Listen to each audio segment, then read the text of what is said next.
Muito bem, estamos começando a partir de agora mais um programa De Frente com a Verdade. Uma alegria muito grande ter você no carinho da nossa sintonia, você que nos assiste sempre através das redes sociais da TV Comadesma. Deus abençoe os nossos convencionais, Deus abençoe cada um dos membros das Assembleias de Deus espalhadas pelo Maranhão e em tantos outros estados onde está a nossa muito digna convenção. Nosso muito obrigado também e o nosso carinho especial, nosso pastor presidente José Alves Cavalcante e deputado estadual, receba o nosso abraço e em nome dele nós cumprimentamos aí todos os pastores da nossa convenção. Você que não faz parte da Comadesma, mas que de alguma forma tem acompanhado os nossos programas, seja muito bem-vindo. Aproveite para sugerir, compartilhar, deixar também aqui os seus comentários e vamos juntos. Programa De Frente com a Verdade, conversando com você os mais diferentes temas teológicos, aprendendo um pouco mais das Escrituras Sagradas com homens de Deus, pastores, teólogos, gente que vem aqui para trazer muita informação e conhecimento para você. O programa é um debate, por ser um debate, nem sempre nós teremos aqui correntes doutrinárias que haja uma convergência, né? Cada um tem a liberdade de discordar, mas à luz do que entender e baseado nas Escrituras Sagradas, colocar o seu ponto de vista.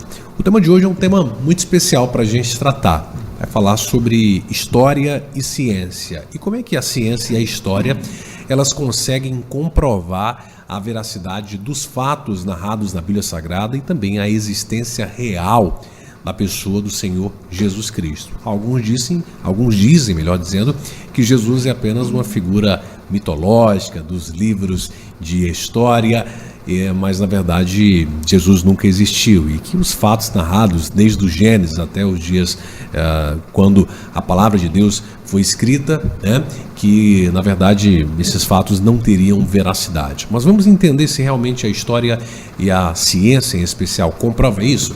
E para falar sobre esse tema, eu retorno aos nossos estúdios com muito carinho o pastor Francivaldo Nascimento. Ele é pastor e teólogo. Seja muito bem-vindo ao programa, meu querido amigo pastor Francivaldo. A paz de Jesus, pastor Loran, demais telespectadores desse maravilhoso programa. É uma alegria estar mais uma vez aqui participando, colaborando, né, nesses assuntos tão profundos relacionados ao reino de Deus, né? E hoje um assunto maravilhoso. Quero aqui também agradecer a Deus por essa oportunidade, mandar uma luta também para todos os convencionais, né? Pastor presidente, pastor Cavalcante também, nosso diretor dessa querida TV Comadesma e todos os ouvintes, todos os telespectadores que estão ligados nesse programa maravilhoso, né? Pastor Marcos Lacerda, amigo, pregador do Evangelho, e vem aqui para a gente bater um papo sobre esse tema. Seja bem-vindo mais uma vez, meu amigo pastor Marcos. Obrigado, meu querido, um abraço, a paz do Senhor para todos os telespectadores e é uma alegria poder retornar a este programa De Frente com a Verdade, que com certeza tem sido bênção para milhares de pessoas através da TV Comadesma. Eu vou começar com o pastor Francivaldo e, em linhas gerais, pastor Francivaldo, como é que a história e a ciência, elas conseguem de alguma forma comprovar que realmente a Bíblia, ela é a palavra de Deus, e quando eu digo a Bíblia é a palavra de Deus, no sentido de que o que é narrado nas Escrituras Sagradas realmente há fundamento histórico e há evidências científicas. Eu sei que o tema é bem abrangente, a gente, é claro, obviamente pode, inclusive, durante o programa, falar de alguns exemplos. Vamos entrar na existência real da pessoa de Cristo, mais num segundo momento, talvez até num segundo bloco, acho que a gente pode tratar sobre a pessoa de Cristo. Mas vamos começar do Gênesis, por exemplo. A ciência, de alguma forma, ela consegue comprovar que o Gênesis, narrado nas Escrituras, realmente ele existiu?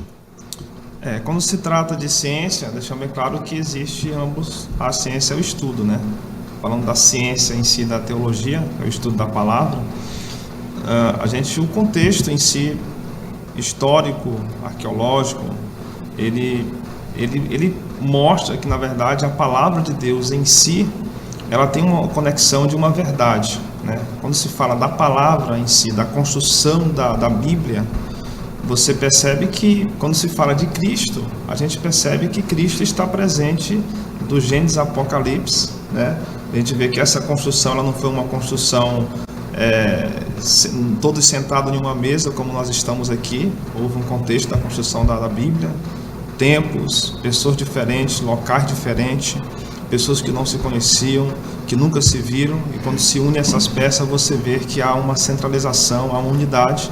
E falando de Cristo, às vezes algumas pessoas têm dificuldade de entender a Bíblia justamente por não compreender que a Bíblia ela tem um tema central, e nós conseguimos ver dentro da ciência da teologia, né, que é o estudo sobre Deus, a gente percebe que Cristo está presente de Gênesis a Apocalipse. A partir do momento que a primeira verbalização da palavra haja luz ali, a gente já percebe que aquela luz, dentro de um contexto teológico, ali já é o verbo que ainda não tinha se manifestado, e durante todo o contexto a gente vê a presença do Cristo oculto, e depois no Novo Testamento o Cristo revelado a partir do Evangelho, dos Evangelhos, a gente vê a revelação. Então a gente vê, dentro de um contexto histórico, arqueológico também, a gente vai ver muitas provas, né, atualizadas de grandes homens. Inclusive essas provas elas se fortalecem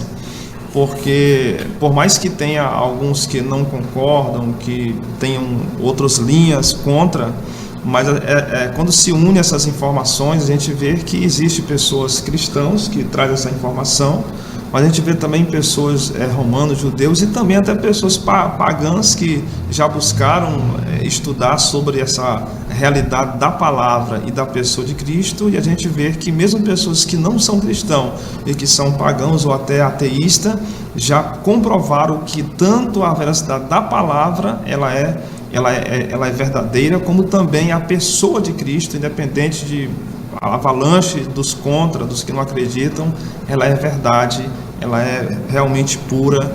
A palavra, a palavra de Deus, ela é pura, ela é verdadeira, e a existência de Cristo ela é inquestionável, apesar de que muitos ainda defendem que Cristo se trata simplesmente de um personagem histórico, de mais uma mitologia. Mas quando você estuda, você tem que ver que tipo de linha você vai buscar, porque outrora foi feita uma pesquisa em um país da América, que entre jovens, e perguntavam: quem é Jesus? E disse aí, você conhece Jesus? Quem é? Um jogador de futebol? É algum artista de televisão?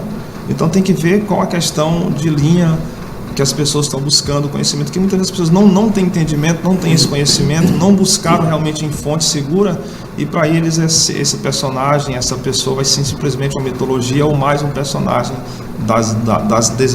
dos demais que já existem na nossa história. Mas Jesus, biblicamente e historicamente, eu creio e vejo que não é simplesmente um conto de fada, como também a palavra de Deus, ela é real, ela é verdadeira e deve ser confiável. Quero voltar ainda aqui ao aspecto, voltando para o Gênesis. A gente sabe que a ciência, tentando trazer à tona a existência do mundo, traz algumas teorias, e entre elas a teoria da grande explosão, a teoria do Big Bang. E eu gostaria que você comentasse um pouquinho sobre isso. Até que ponto a ciência ela consegue comprovar, à luz da própria ciência, algumas evidências, e onde é que ela choca realmente no que a Bíblia Sagrada ela traz para a gente como informação, que nós, como cristãos, acreditamos que são as informações realmente verdadeiras. Bem, quando se trata de ciência, e muito especialmente em relação à origem do universo, existem as mais variadas teorias, né? Como o senhor acabou de citar, existe a teoria do Big Bang, que é universalmente conhecida, mas além dessas, existem muitas outras que popularmente ainda não está divulgada nos campos acadêmicos. Agora, quando é que estas informações, essas teorias coincidem ou elas se chocam, né, com a palavra de Deus? Eu digo que o que existe dentro do campo científico que se choca com a palavra de Deus e não vai confirmar alguns relatos bíblicos, geralmente são teorias fundamentadas em ideologias. Existe uma crescente, né, dentro das faculdades teológicas, uma crescente ciência, e não é uma ciência de fato ciência, baseada em fatos, relatos, provas existenciais, mas uma ciência ideológica, humanista, entendeu? Filosófica, que vai de encontro aos princípios da palavra de Deus, muito especialmente a palavra de Deus. A partir do século XIX, século XVII, aliás, com o iluminismo, aquela efervescência, né, pela filosofia, foi se deixando de lado a palavra de Deus e foi se desvalorizando aquilo que a Bíblia falava sobre a origem do universo. A Bíblia e Deus foi tirado do centro das faculdades, né, das cadeiras acadêmicas, e com isso implantaram-se várias teorias. Eu creio que hoje, tanto creio como existe prova científica, e é muito mais plausível crer na Bíblia do que em algumas teorias, que é muito mais fácil você crer no universo gerado à luz da palavra de Deus, segundo aquilo que é a palavra de Deus, do que em algumas teorias absurdas que surgem por aí, como evolucionismo e tantas outras que acabam abordando a questão da origem do universo. Pastor Francivaldo, se ao longo dos séculos a arqueologia, a história e a própria ciência, de alguma forma, ela consegue mostrar que os fatos bíblicos realmente aconteceram, qual é a dificuldade, então, dos cientistas acreditarem na palavra de Deus, nos fatos ali narrados? E quando se fala em ciência, ou pelo menos em cientistas, a primeira coisa que vem na cabeça é que são ateus, que não acreditam realmente em nada. Mas de outra forma a gente percebe que também existe uma outra linha de cientistas cristãos que cada vez mais vem crescendo e usando a própria ciência para mostrar que realmente a palavra de Deus ela é real, né? E ela é comprovada pela história e pela ciência. Outrora esse pensamento ele era assim, né? Que o cientista era ateu, mas isso tem mudado. Inclusive tem grandes cientistas hoje que eles, pelo contrário, ao se aprofundar na ciência, na arqueologia, eles perceberam, na verdade, que por trás de tudo aquilo que eles dizem ser, né, que não tem nada a ver com a questão de Deus, mas eles percebem que realmente eles fizeram foi se converter. Existe N, né?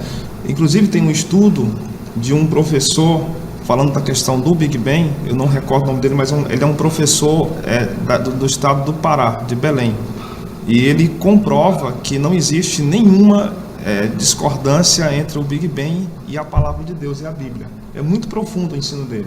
Eu não recordo o nome dele, mas eu lembro que eu vi ele é muito profundo. É um pastor, escreveu um livro, inclusive, e ele prova que não existe, não erro. O Big Bang e a Bíblia não há erro. Não existe. Ele prova dentro da Bíblia lá.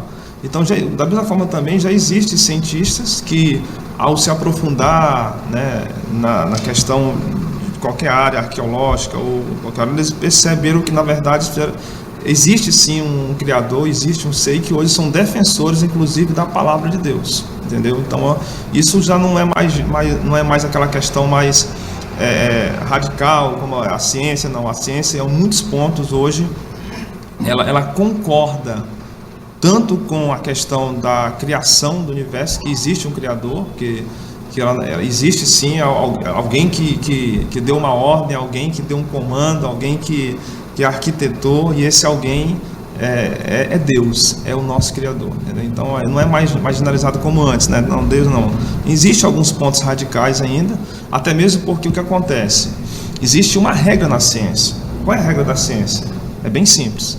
Aquilo que não se pode provar, não existe, né? Então alguns cientistas às vezes eles têm dificuldade, às vezes, por quê? Porque eles precisam de provas reais, de algo realmente sólido, e tem algumas coisas às vezes que ele não tem como explicar. Falando inclusive, vamos dar um exemplo aqui do nascimento de Jesus, né? Dentro da ciência, levando para a questão da biologia, da geração, seria ilógico, então não teria como comprovar, porque seria ilógico o nascimento de Jesus. Por quê? Porque como que nasce uma criança de uma virgem que nunca teve relação com um homem, né? E aí, se a gente for levar isso para dentro da biologia, se uma mulher tivesse a capacidade de gerar uma criança sozinho, como ela não sou médico, mas é só uma questão de conhecimento, tá?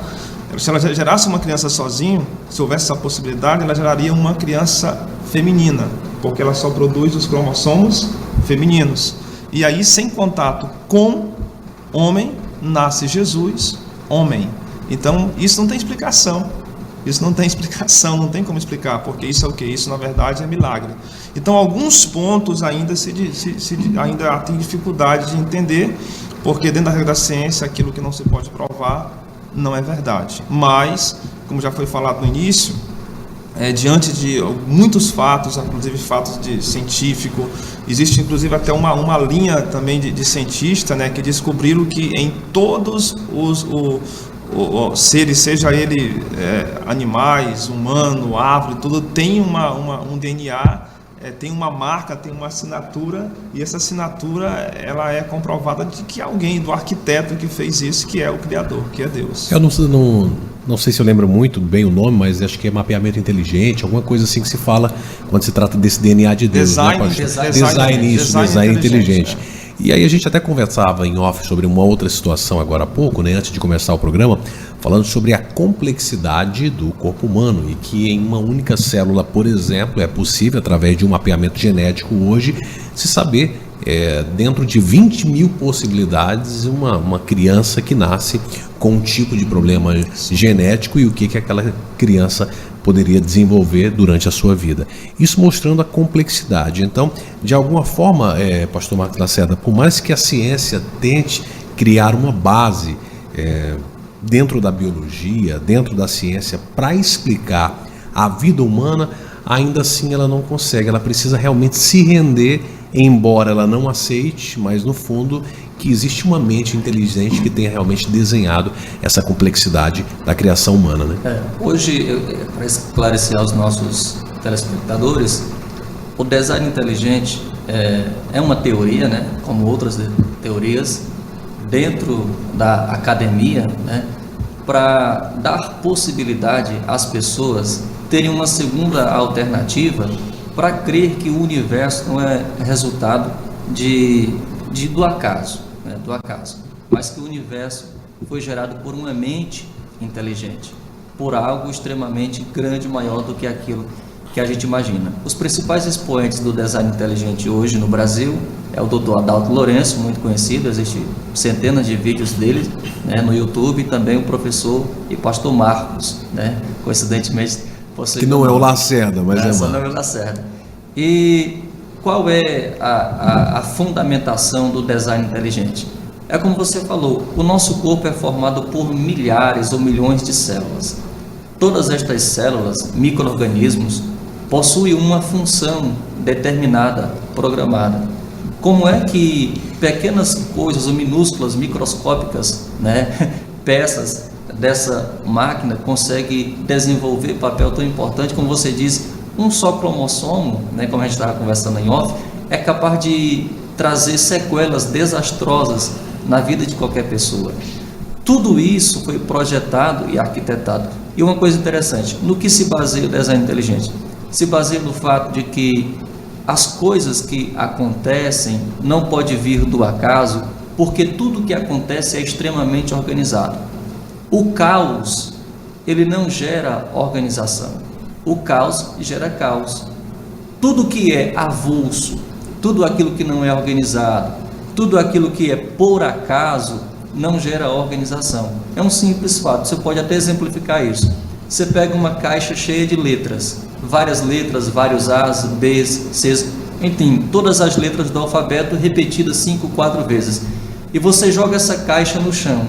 Qual é a probabilidade de, ao cair no chão, aquelas letras, elas formarem palavras feitas, palavras completas? Nenhuma. Porque o caos não gera organização. Mas tudo que existe no universo, tudo que existe em nós, seja do macro ao micro, são informações perfeitamente organizadas, a começar pelo nosso DNA, onde mostra que tudo deve estar no seu devido lugar, milimetricamente organizado. Ou seja, o caos não gera organização. Se o universo fosse resultado do acaso, haveria uma bagunça completa e não teríamos um sistema solar totalmente organizado como temos, com galáxias, cada uma no seu devido lugar, e o nosso corpo humano funcionando perfeitamente como funciona. Pastor Francivaldo, o senhor conseguiria trazer aqui no programa hoje, se o senhor tiver essas informações, se não, acredito que o pastor Lacerda tenha alguns fatos históricos narrados na Bíblia Sagrada, alguns eventos que já foram comprovados realmente pela ciência, seja pela arqueologia ou por outra área do conhecimento? O senhor consegue lembrar? A gente pode citar os evangelhos sinóticos mais simples, né?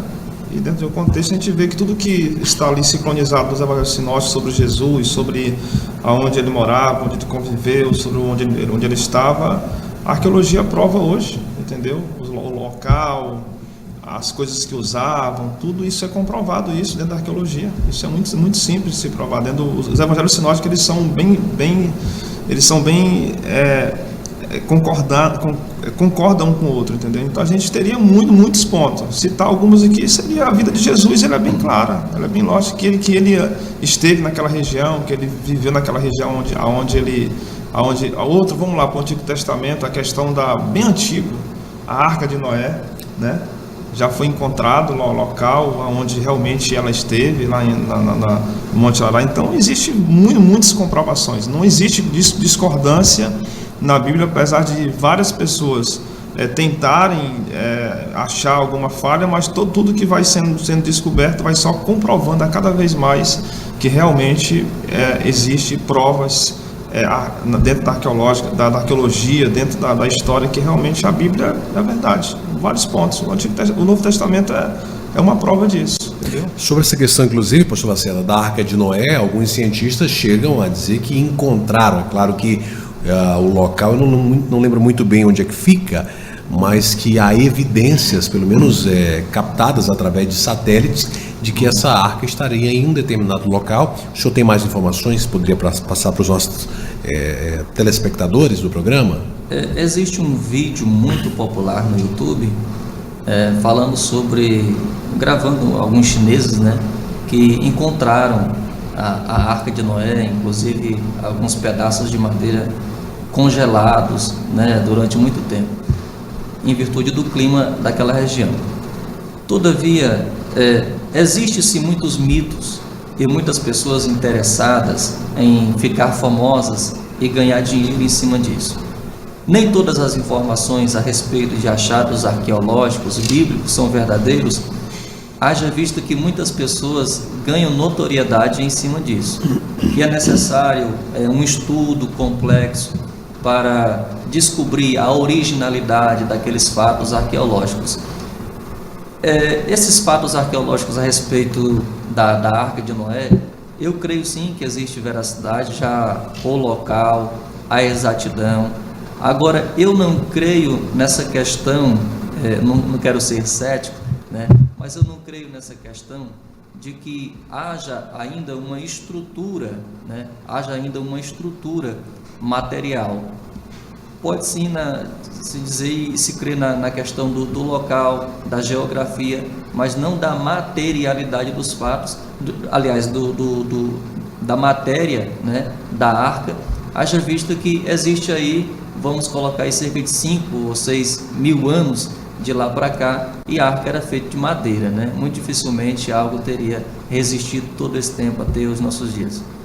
O senhor tocou num ponto interessante, eu quero pegar esse seu gancho para fazer uma outra pergunta. Todavia, eu faço uma correção. Sim. Não quer dizer que eu não creio no fato, né? No ocorrido, no episódio da Arca de Noé, mas na materialidade do objeto lá no local. Pastor Francivaldo, a gente sabe, pegando aqui um gancho da fala do pastor Max Lacerda sobre essa questão do tempo, né, da existência da arca, isso me faz lembrar de um outro questionamento que ainda é muito recorrente, embora isso seja muito debatido nas academias e, enfim, outros programas de televisão, como debates como esse, sobre a questão da idade do universo. A gente sabe que, pela nossa crença, pela nossa fé e pelo relato bíblico, o mundo teria em torno de 5 ou 6 mil anos, salvo engano. Mas pela ciência, esse mundo teria alguns milhões de anos de existência. E como é que fica essa controvérsia? É improvável, né? Eu não poderia dar esse ponto de vista. A ciência tem seus métodos de comprovar, mas não tem certeza no que diz. Ninguém pode comprovar isso, né? Então é uma falha. Eu não posso dizer porque quando se trata, Laura, da questão dessa criação do universo, de um Deus que é acima de todas as coisas, infinito, né? é onisciente, onipresente, onipotente. O que nós sabemos dele, por mais que nós buscamos, estudamos, é como que fosse um grão de areia no deserto e uma gota de água no oceano, né? Mas a pergunta é bem objetiva. O senhor acha, na sua concepção, a idade do universo seria entre 5 ou 6 mil anos, ou o senhor acha que existem mais alguns milhões de anos aí dentro dessa complexidade de tempo? É porque quando falam do universo... Seu ponto de vista... me perdoe, eu digo da Terra. A Terra? A Terra, digo da milhões de anos? É meio complexo, porque assim, a Terra, ela em si, ela veio a existir de acordo com o comando de Deus, né? Então dizer que tem milhões de anos, o tempo certo, eu não posso dizer certo a idade, eu acho que seria... Francivaldo, você acha que, ele fala que em 6 dias Deus criou todas as coisas, no 7º ele descansou. Esses dias, na sua concepção, no seu estudo, são dias literais ou é uma linguagem figurativa da Bíblia? Eu entendo que seja uma linguagem figurativa, né? Dentro do tempo de Deus, uma linguagem figurativa, né? Até mesmo porque Deus também poderia criar, mas é uma linguagem figurativa. Ele poderia criar em minutos, em segundo, ou poderia também ser um tempo que a gente também não tem como determinar. A expressão dia, em outras passagens da Bíblia Sagrada, onde também é usada no Gênesis, pastor Lacerda, ela é retratada como um dia mesmo. Sim. Na tua concepção, o senhor vai de acordo com o que o pastor Fagner... Francivaldo. Fagner é o irmão que sempre vem aqui, a gente às vezes confunde.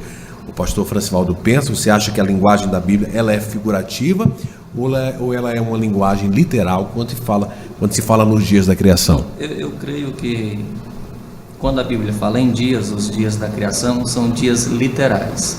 Por quê? Porque Moisés estava escrevendo, né? Quem escreveu foi um autor humano, obviamente, e ele tinha noção do que era dia, né? Outra coisa, Deus ele não fez dias para ele. Deus não precisa de dia. Deus fez dias para nós. Deus já criou o universo, já nessa concepção de dia, universo de igual à Terra, né? Porque não existe dia e noite para o universo. Dia e noite na nossa concepção, para nós aqui na Terra. Deus fez para nós. A importância do dia é para nós. Para Deus não existe essa importância de dia, porque dia para Ele, um dia ou 1000 anos é a mesma coisa. Então, Deus não faria, Ele poderia até fazer, né? Não estou dizendo que não posso fazer, Ele poderia até fazer a Terra um dia sendo eras, 1000 anos, 100.000 anos, enfim, quanto tempo fosse preciso. Mas já que a Bíblia fala em dias, ela está se referindo para nós. Deus criou a Terra para nós. Não teria nenhuma significância a Bíblia falar em dias, sendo que para Deus significa outra coisa. Deus criou a Terra para nós, né? A importância de dia é para nós. Para Deus tanto faz um dia como 1000 anos, ou um ano, ou 1000 anos como um dia. Mas já que Deus fez a Terra para a nossa relacionabilidade, seres humanos, então eu creio piamente que os dias de Gênesis, os 6 dias da criação, são dias literais de 24 horas. Existe uma questão bem interessante, porque assim, há momentos que você vê os dias literais, mas até o 4º dia a Bíblia diz que não existia nem sol e nem lua. E os dias literais nossos, o tempo cronos, ele é medido pela lua, pelo sol, pela questão do tempo, né? E até o 4º dia não existia nem sol e nem lua. Então a gente percebe que, né? Aonde está esse tempo então? Esse tempo cronos? Então é um período, é meio, né? Eu posso dizer que é literal, às vezes pode dizer que é figurado, mas porque até o 4º dia foi que Deus criou o sol, Deus criou a lua. Mas Deus não tem nenhuma dificuldade de fazer um dia de 24 horas sem ter sol e sem lua, né? Logicamente, entendeu? Para ele não... A linguagem humana para que ele Deus pudesse... não teria nenhuma dificuldade de medir um dia de 24 horas sem sol e sem lua. Para ele não existe essa diferença, mas a Bíblia diz que no 4º dia que ele formou o sol e formou a lua. Mas se levar em consideração que naquela época também o homem ainda não existia e não tinha ninguém lá para comprovar isso, então eu entendo também o pensamento do pastor Marcos Lacerda. Bem, nós vamos a um rápido intervalo. Hoje a gente está conversando aqui com o pastor Francivaldo Nascimento e com o pastor Marcos Lacerda sobre história e ciência e como é que a história e a ciência conseguem de alguma forma comprovar, evidenciar os fatos históricos. A gente tratou sobre algumas evidências, em especial do Velho Testamento, mas nesse próximo bloco eu quero falar mais diretamente sobre a pessoa de Cristo. Para muitos, apenas uma imagem mitológica. Como é que a ciência, como é que a história, como é que a arqueologia consegue realmente comprovar a existência do nosso Senhor e Salvador Jesus Cristo, a existência e os fatos narrados ao longo da sua vida? Eu volto em 1 minuto, não saia daí.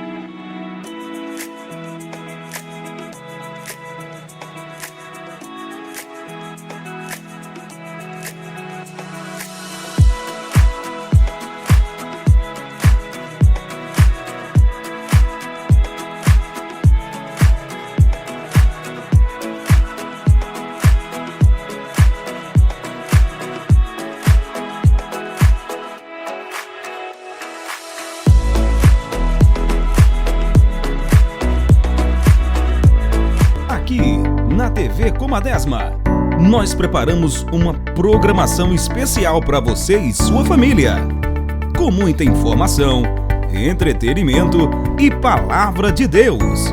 Você bem informado com tudo o que acontece em nossas igrejas, através da nossa convenção. Comadesma em Ação.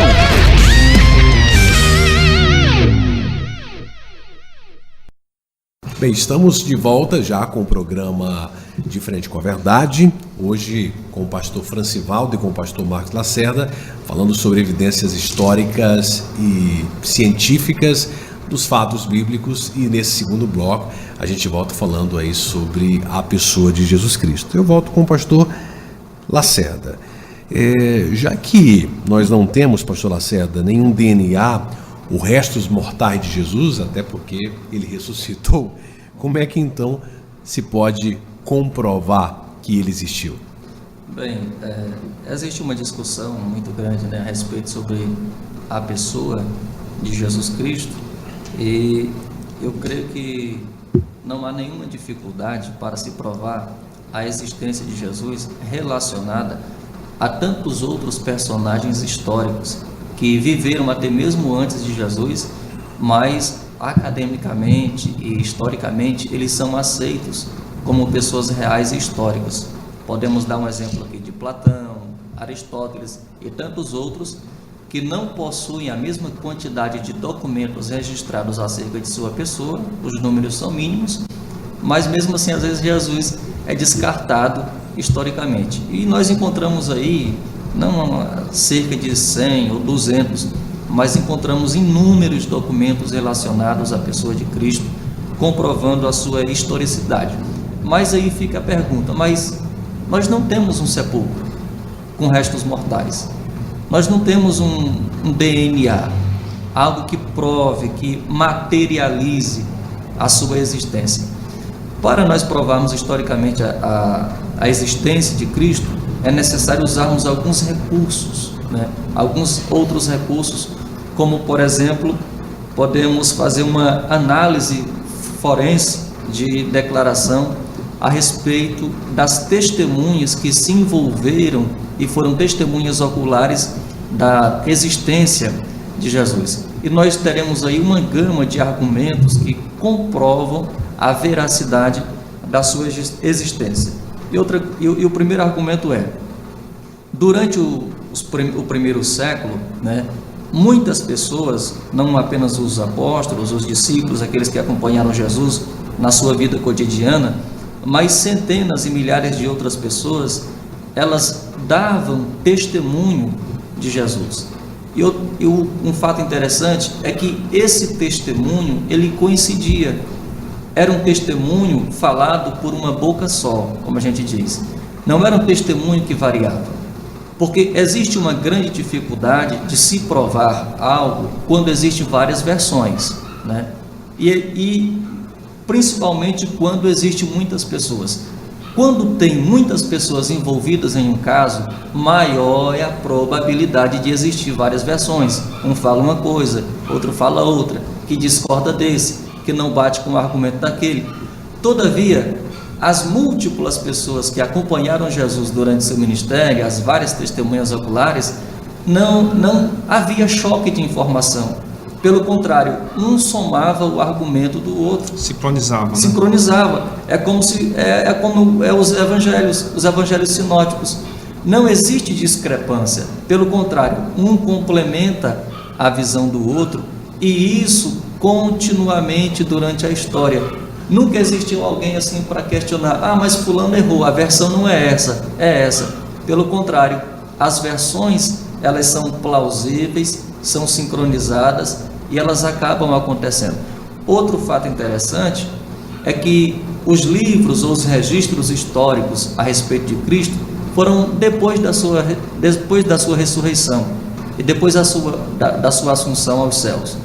Jesus não tinha um escriba que passava o dia todo com ele escrevendo o que ele fazia, o que ele falava, né? Os registros históricos, os documentos, os evangelhos foram escritos 20, 30, 40 anos, 50 anos depois que ele foi assunto aos céus.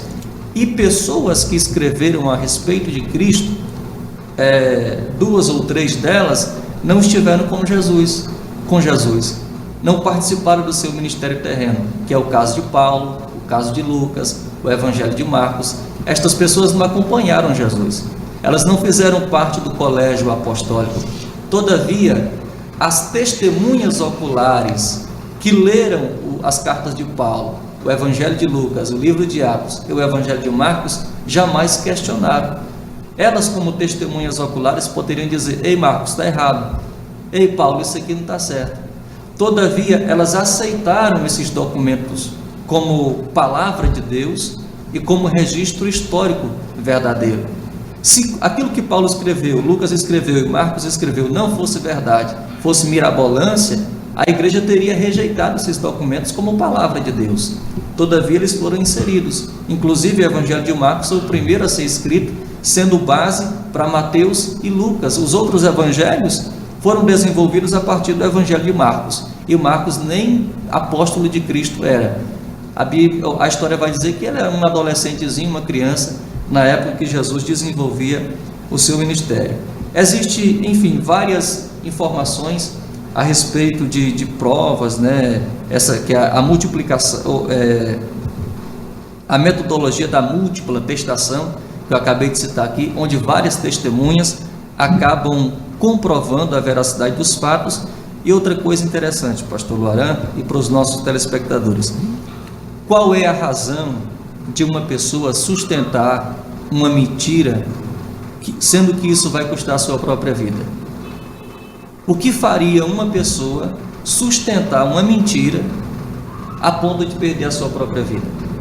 Se Jesus fosse uma farsa, se Jesus de fato não existisse, se a ressurreição de Cristo fosse produto da imaginação de alguém, o que levaria várias pessoas morrerem por conta disso? Foi o que aconteceu. Durante centenas e centenas de anos, pessoas perderam a sua própria vida e foram mártires para defender essa verdade. Quem é que sacrificaria a própria vida para defender uma mentira? Na primeira tortura, ela já negaria. Isso prova que essas milhares e milhares de pessoas, centenas de milhares de pessoas que foram martirizadas por causa desta verdade, né, elas tinham certeza que Jesus não era um mito, criação, mirabolância de alguém, mas um fato de fato histórico e verdadeiro. Pastor Francivaldo, a história, então, de modo geral, comprova a existência de Cristo? Eu quero só fortalecer, né, bem colocado aí o que o nosso irmão colocou, o pastor Lacerda, que não tem como fugir, como já falamos desde o início, os evangelhos se sincronizam. Eu falei no início, os evangelhos se sincronizam.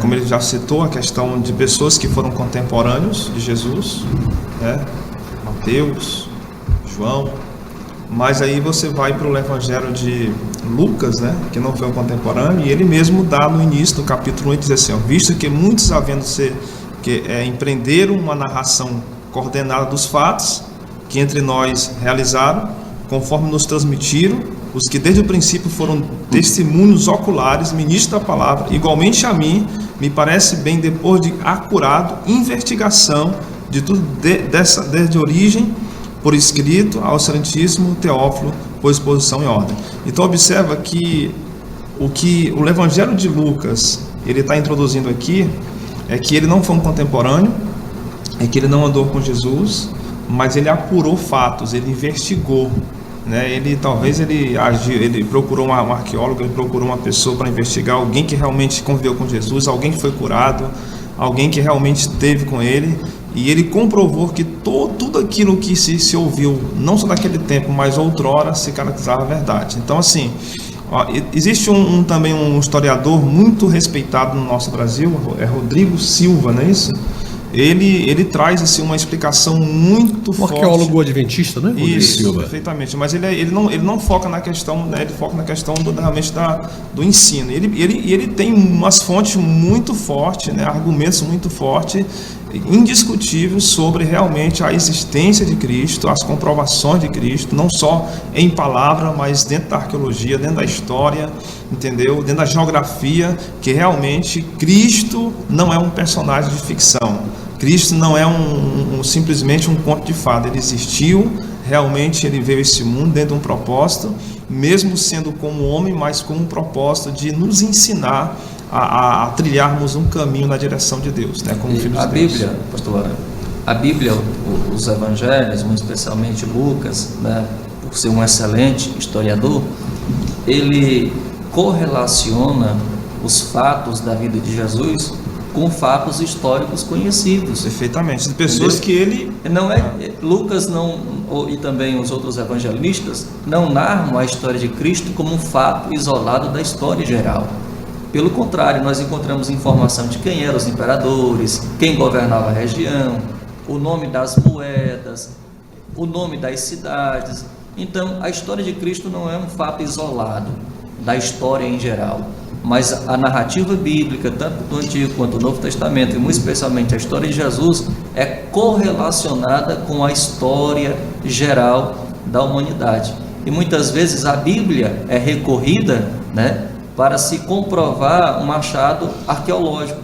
Muitas vezes se utiliza a história da Bíblia para provar que de fato aquela cidade existiu naquele lugar, se aquele fato arqueológico era daquela cidade, se o nome daquela cidade de fato era aquele. Então a Bíblia muitas vezes é a bússola para muitos historiadores e arqueólogos. Uma fonte de pesquisa. Uma fonte de pesquisa. E o outro argumento interessante: Jesus é um personagem fantástico, né? Ninguém como ele, para ter tanta sabedoria, para ter tanta graça, para ter uma doutrina como a doutrina e a mensagem que ele pregava, dentro de um sistema religiosamente onde ele vivia completamente diferente, a mensagem dele era diferente, o sistema político opressor, porque o Império Romano foi um dos impérios mais sangrentos da história da humanidade. E como é que esse alguém, né, tão sábio, tão poderoso, tão convincente, né, tão extraordinário, com uma mensagem profunda, capaz de formar, né, uma cultura de um hemisfério ou do mundo inteiro, né, poderia ser gerado por pequenos ou simples pescadores de uma cultura tão fraca?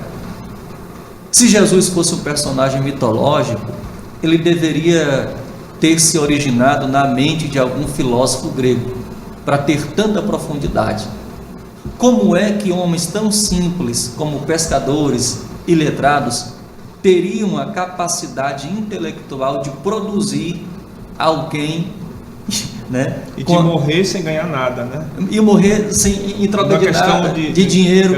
Como é que essas simples pessoas teriam a capacidade de produzir esse personagem extraordinário que é Jesus, cuja mensagem e filosofia influenciou o mundo inteiro, e a sua vida, né, é um divisor de águas, e até da história, como uma história dividida em antes e depois da sua existência.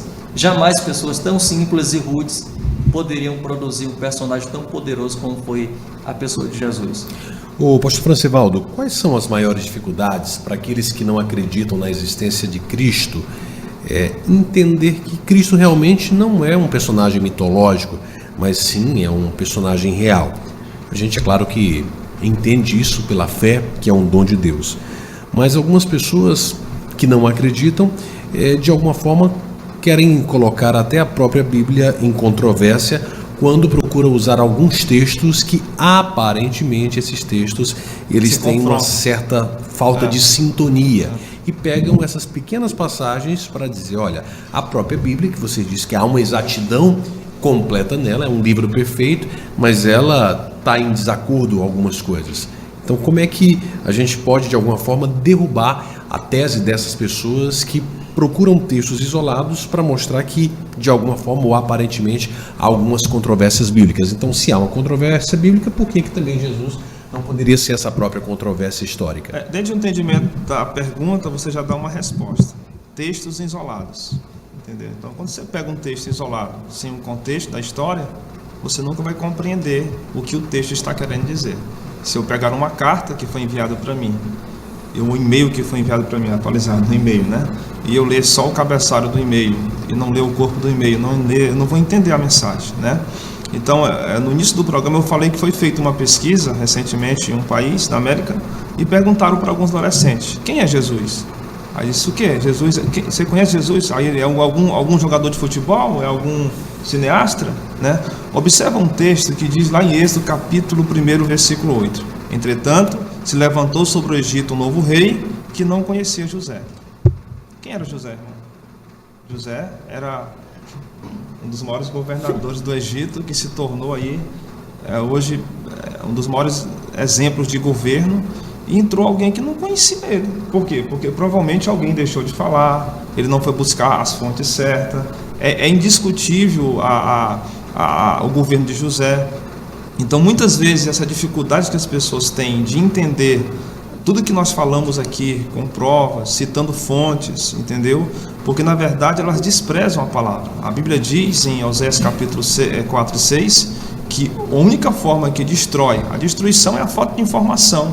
Destrói um povo é a falta do conhecimento. Então, se eu não busco as fontes verdadeiras, ou se eu busco textos isolados, jamais eu vou entender ou a história de alguém, ou qualquer situação. Se eu chegar e fazer uma leitura isolada de uma pessoa, do Luaran, ou de qualquer pessoa, do pastor Lacerda, por um simples fato de eu olhar para ele, eu não vou ter uma verdade de quem é aquela pessoa. Então, da mesma forma também, a dificuldade que algumas pessoas têm é por não se aprofundar em conhecer, em ter relacionamento com Deus. A grande dificuldade que as pessoas têm, inclusive até de entender a Bíblia. A Bíblia, Cristo está presente nela de Gênesis a Apocalipse. Ele é um tema central, você encontra Cristo em todos os livros, não, pastor Marcelo, em todo livro da Bíblia. Então, muitas vezes, quando eu isolo e eu não quero ver, eu não tenho interesse, eu não quero saber, isso não me interessa, eu já venho com a mentalidade formada, talvez por uma situação de alguma coisa que já foi colocada na minha mente, né? Porque o problema, às vezes, é porque a mente está vazia, as pessoas não conseguem acreditar na mente vazia, né? Mas na verdade não é a mente vazia, na verdade é a mente cheia de coisas que não cabem mais. É como eu pego um copo desse de água, eu enchi ela de água, não tem capacidade de eu colocar mais água, ela está cheia de água. Então, para mim ter esse entendimento, eu tenho que buscar, eu tenho que sincronizar esses textos. E como já foi citado bem claro, bem explicado aqui pelo pastor Lacerda também, pela nossa cooperação, que a Bíblia em si não há discordância, ela sincroniza, apesar de há uma questão de erro, tradução, essas coisas, que é outra coisa. Mas em si não há discordância. Jesus realmente ele é um personagem real, ele veio a esse mundo debaixo de um propósito, pela ordem do Criador, e Jesus ainda mais. As pessoas às vezes elas vê Jesus como uma questão muitas vezes que trava a mente das pessoas, porque elas veem Jesus na questão de religião, na questão religiosa. E Jesus ele não é uma religião. Jesus não é uma religião. Se você que me escuta através desse programa procurar a conhecer esse mestre por excelência, essa personagem magnífica que é representada como Filho de Deus, você vai entender que ele não é uma religião, ele é um modelo de vida para toda a humanidade. Jesus não é. Então, às vezes essa dificuldade vem por quê? Porque cria a personagem religiosa. E a personagem religiosa às vezes atrapalha as pessoas. E Jesus não é uma religião, Jesus é um modelo de vida. Quem segue os ensinamentos de Jesus em todas as áreas da sua vida, seja ela espiritual, financeira, familiar, você vai ter um equilíbrio, você vai ser uma pessoa diferente, você vai ser uma pessoa feliz, você vai ser uma pessoa que tem paz. Então, Jesus é o maior personagem da história. Jesus é o Filho de Deus. Pastor Lacerda, a gente já está caminhando aqui para o encerramento do nosso programa hoje de Frente com a Verdade. 1 hora de debate passa muito rápido, realmente um tema tão esclarecedor, tão profundo quanto esse, falando aí das evidências históricas e científicas dos fatos narrados na Bíblia. E agora a gente fala sobre a pessoa de Cristo. Em se falando da pessoa de Cristo, desde quando a gente era bem pequeno, né, quando se falava em Jesus, a primeira imagem que vinha era aquelas imagens estampadas nos quadros e em algumas figuras de um Cristo, né, como homem de pele branca, de cabelos longos, de olhos azulados, e a gente sabe que também alguns outros, à luz da própria história e da própria ciência, tendem a mostrar um Cristo um pouco diferente daquele que a gente está acostumado a ver. Eu gostaria que você tocasse um pouquinho nessa questão sobre a real aparência de Cristo, embora a gente não tenha uma fotografia, naquela época não existia, não há nenhum quadro retratado, mas dá pelo menos para ter ideia de como era realmente a real aparência de Cristo? Bem, essa é uma curiosidade, né, que permeia todo e qualquer coração daquele que segue a Cristo, e muitas vezes essa curiosidade, esse desejo de saber quem era Jesus é traduzido, né, em pinturas, telas, e a nossa cultura é fortemente influenciada, né, e criou-se um Jesus completamente diferente do Jesus que realmente, né, deveria ser segundo a sua localidade, a sua geografia e o povo, né, a quem ele pertencia. Hoje esse Jesus de Hollywood, que a gente conhece, de olhos azuis, de corpo atlético, cabelos longos, pele sedosa, né, pele branquinha, é um Jesus mais europeu, né, em virtude de que a Igreja Católica, ao qual passou aí mais de 1000 anos dominando a cultura do mundo, né, desde o século V até o ano 1500, 1000 anos aí de domínio cultural, político e religioso, ela inseriu na pessoa de Cristo esse genes, né, europeu, em virtude da Igreja Católica ser predominante, né, nas regiões da Europa, da Itália, da França para lá. Todavia, o Jesus real é completamente diferente desse Jesus que a gente costuma encontrar nos calendários. Se você observar, por exemplo, isso não teremos dificuldade, observar imagens, fotografias e as pessoas que vivem hoje nos países do Oriente Médio são completamente diferentes, né, na sua forma, na sua genética, no cabelo, na cor dos olhos, na barba, no jeito de se vestir, do Jesus europeu, do Jesus germânico, né, que parece um alemão de olhos azuis. É completamente diferente. Possivelmente, é claro que a gente não pode dar aqui, né, dados precisos, até porque ninguém nunca viu, ninguém tem uma fotografia, mas possivelmente o Jesus bíblico e real, ele teria uma pele um pouco mais escura, né? Ele teria uma pele um pouco mais escura e não teria os olhos azuis como hoje nós temos, né? Esse Jesus europeu completamente diferente. O Jesus seria alguém com a pele escura, da pele queimada, com os olhos escuros, cabelo um tanto caracolado, característica, né, das pessoas que habitavam naquela região, habitavam e ainda hoje habitam na região de Israel, na sua genética. Muito bem, já estamos indo para o encerramento do nosso programa, louvando a Deus pela vida dos nossos debatedores hoje. Obrigado a você que sempre assiste os nossos programas, tanto o programa De Frente com a Verdade, quanto o programa Comadesma em Ação. Se liga com a gente, curte o nosso canal, compartilha as nossas programações e vamos aí continuar aprendendo mais de Deus. Você tem alguma sugestão de tema? Manda pra gente também. A gente aceita a sua sugestão e, na medida do possível, vamos procurar aí outros debatedores para estar trazendo aqui esclarecimentos maiores sobre os temas propostos. Pastor Francivaldo, um minuto aí para suas considerações e já agradecendo a tua participação. Eu quero agradecer a Deus mais uma vez pela oportunidade de estarmos aqui, por poder colaborar na nossa simplicidade, né? Eu queria só finalizar um pouquinho aqui. Se nós fôssemos ver Jesus hoje, de acordo com Isaías, ele era o quê?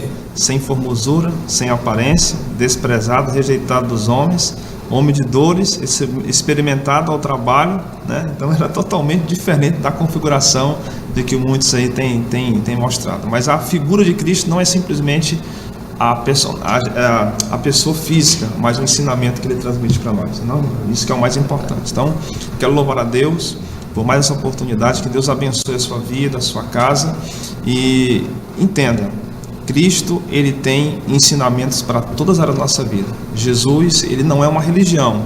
Jesus, ele é um modelo de vida para todos os homens da terra. Deus abençoe, um abraço para toda a minha família. Obrigado. Obrigado, pastor Lacerda. Obrigado, meu amigo, uma alegria poder estar aqui nos estúdios da TV Comadésima, gravando com você o programa De Frente com a Verdade, né, com meu amigo pastor Francivaldo. Deus continue abençoando poderosamente a sua vida e seu ministério. Deus continue abençoando a todos os nossos telespectadores. Prazer em retornar, espero voltar aqui novamente. Obrigado, meu povo. A gente retorna numa próxima oportunidade com mais um De Frente com a Verdade. Deus abençoe a sua vida e a paz do Senhor.